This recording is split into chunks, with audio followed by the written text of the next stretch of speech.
Well, good morning, everybody, and thank you so much for tuning on in to our Valley News Now desk this morning. We're looking at a pretty mild day today. I mean, that's great news, right? Looking like a beautiful sunrise getting started. We're just at this 7:30 time slot. Looking good out there. Few clouds in the sky, but really looking great.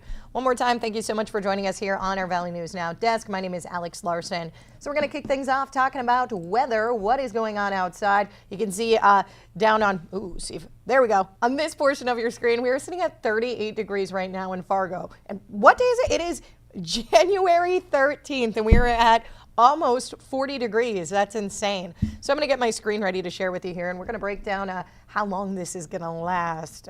Not great news. Okay.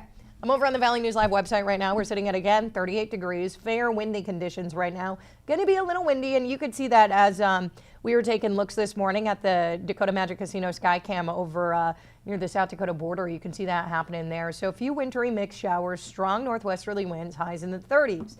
Tomorrow, cold weather returns, sunny skies. And then the day after that, guess what? Some first alert weather days. Of course, what better way to send off the week than some first alert weather days, am I right? So again, today, 38 high, low, 37. We're really not going to budge very much today at all. Tomorrow, though, we're really going to cool down. So that high of 14, low of 6.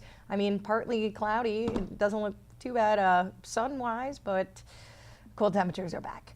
Thursday, 36 degree high, 11 degree low, windy. That's our first alert weather day, the first of two, because the next one's coming for Friday.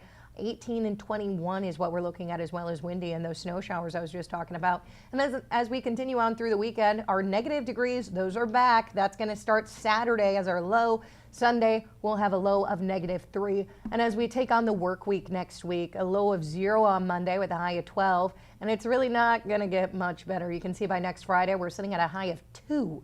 Ouch. That is a drastic decrease from what we're looking at today. Just little more than a week away is when we'll be seeing that. I mean, even next Tuesday, check that out. 13 and 2 from 38 and 37. Ouch, that's going to bite. So this is what we want you to be aware of. The next first alert weather day is snow and wintry mix Thursday, snow Friday, strong wind, accumulating snow, blowing snow impacts, and potential whiteout conditions.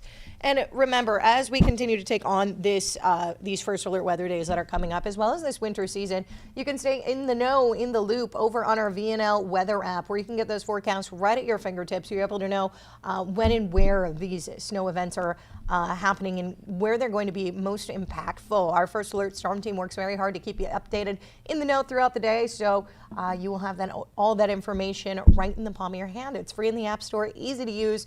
No matter if you got an iPhone or an Android, you can get your hands on that. I want to move on to our news portion of this segment. Immigration and Customs enforcement agents were in Detroit Lakes yesterday morning, making arrests as part of what the U.S. Secretary of Homeland Security calls the largest immigration operation ever in the state of Minnesota. So yesterday evening, ICE agents taking a man into custody outside the China Buffet in Detroit Lakes. An officer in the video said that man was going to be taken to the federal building in Fort Snelling, Minnesota. Meanwhile, though, that arrest comes 2 days after Don Pablo's Mexican restaurant closed its Detroit Lakes and Fergus Falls locations, citing ICE activity. Lieutenant Governor Peggy Flanagan was also in Detroit Lakes yesterday campaigning for U.S. Senate, and she responded to that federal operation. Let's take a listen. This is the second time this has happened in the last few days as we've been doing one of these events, right, that we've been notified that ICE is descending into the community. And we've also got more on Peggy Flanagan's visit, Lieutenant Governor Flanagan's visit to Detroit Lakes. That's over on our website, valleynewslive.com. Meanwhile, the search continues for a missing West Fargo woman. Authorities do suspect foul play in the disappearance of 25-year-old Isadora Wengel. Investigators have been searching the Fargo landfill for clues. We told you that. The search is also connected to an apartment raid Friday on Calico Drive South. Let's pull up that video now. One person was detained there, but they have since been released. Now, Isadora was last seen on January 5th in West Fargo. She's described as 5'3", 175 pounds, with blonde hair and hazel eyes. She was last seen wearing a white cardigan with pink hearts on it as well as blue jeans. No arrests have been made. Authorities do say, though, that there is no current threat to the public. However, this morning, Fargo police are asking anybody who lives in or has got a business in the area between the 4400 block of Calico Drive South and the 5100 block of 30th Avenue South. That's between 32nd Avenue South and Amber Valley Parkway South.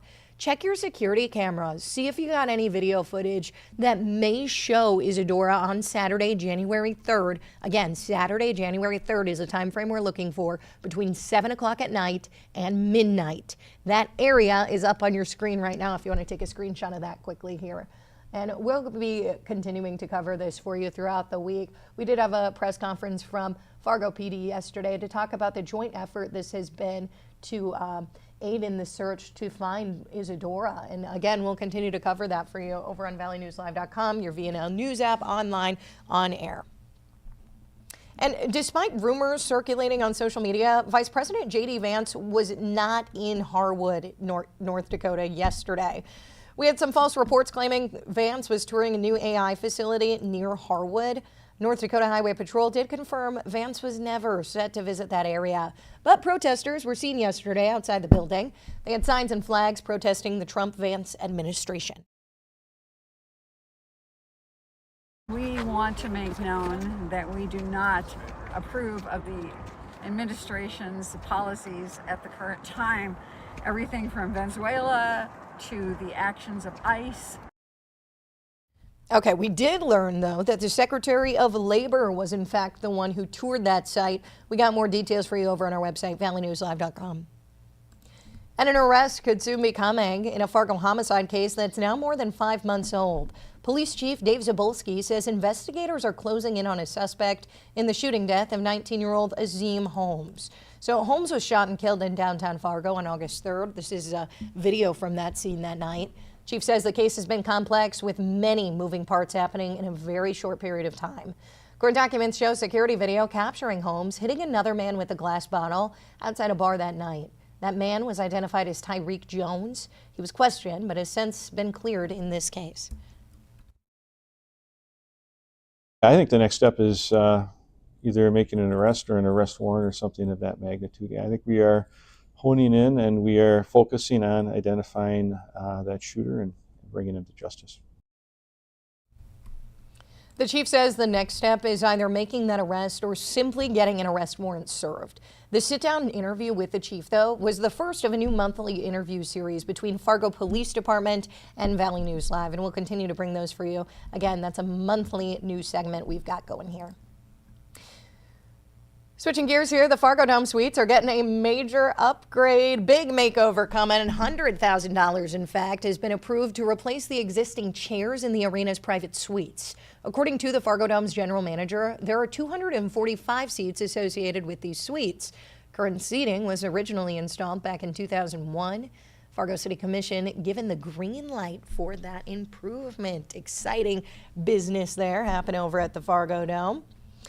Now, that's about all I got for you here on this Tuesday morning. Remember, you can catch this over on our Facebook page or YouTube page. I've also got this on our live stream. And if you download that VNL News app, I'm able to send a push notification right to your phone right when I'm firing this up, so you're able to get the latest of what we're covering here in our newsroom. Again, that's all I got for you here. I will see you back here tomorrow around this 7:30 time frame. I'm Alex Larson. I hope you have a great rest of your day and an even better rest of your week.